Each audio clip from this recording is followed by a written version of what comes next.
Mag-i-sleep ka na, no? Opo. Kasi may pasok na si kuya tsaka si ate bukas, no? Oo. Kailangan magigising ka po ng maaga, no po? Opo. Hindi ka na pwedeng magising ng tanghali kasi may pasok si kuya. May pasok din si ate, 7. Opo.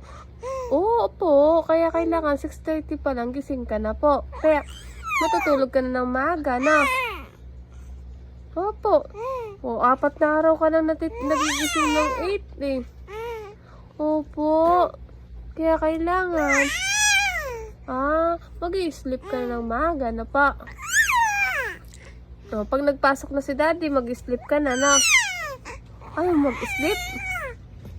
Gusto mo pa rin marites? Maghapon na nga tayo nagmarites. Talaga naman. Naghapon na po kami nagmarites niyan eh. Apo.